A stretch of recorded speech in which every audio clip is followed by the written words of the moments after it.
Welcome sa aking channel. Ginataang papaya in century can tuna. Hiniwa ko ng magkabilang dulo ang papaya para mabilis hiwain at tanggalan ng buto. Siyempre ganoon na rin ang pagbabalat. Gumamit lang ako dito ng kutsara para mabilis matanggal ang mga buto. At gumamit ako dito ng peeler sa pagbabalat ng papaya.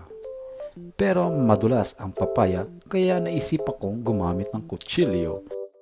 Sinimulan ko nang gayatin at hiwain ng maninipis ang ating papaya. Nang sa ganon, madali siyang maluto mamaya. At syempre, huwag kalimutang hugasan para matanggal ang dulas ng papaya. Lagay lang ako ng 1.5 tubig sa ating niyog para sa ating kakanggata. At syempre, pagkatapos niyan, kailangan salain para naman di masama ang mga niyog. At eto na ang unang piga. Gawin nyo lang yan 2 beses para meron kayong pangalawang piga. Simulan na natin ang pagpapainit ng mantika.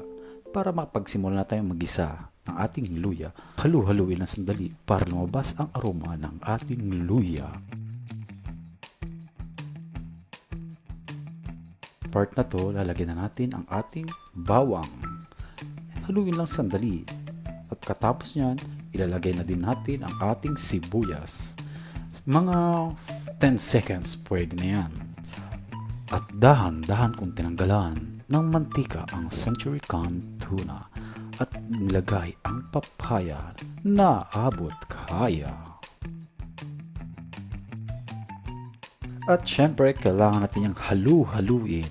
Halukay ubi lang ang ating gagawin hanggang ma-absorb niya ang lasa. Ganun na rin ang aroma ng luya.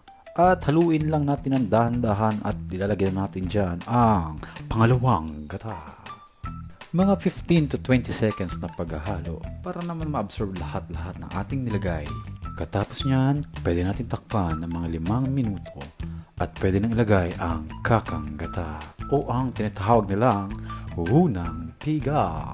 Haluin lang ulit ng ilang segundo at mamaya ilalagay na natin ang green chili na slice, bell pepper at syempre ang green chili na hindi ko na ginayat.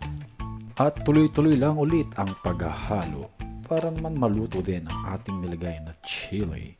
Pagkatapos niyan, pwede na nating lagyan ng century tuna. At syempre, nilagyan ko ng konting sabaw ang lata para simut sarap talaga. Nilagay ko na ang ating pamintang durog at ang asin, ang magpapalasa ng ating papaya. Hindi ko nilahat ang asin para matansya natin ang lasa kung maalat ba o hindi. Tikman ko din yan ng bahagya para na malasahan kung tama ba ang alat. At saka ko na nilagay ang ating tirang asin. At yan na po ang magpapasarap ng ating lutuin. At kung kontento na kayo sa lambot ng papaya, luto na yan!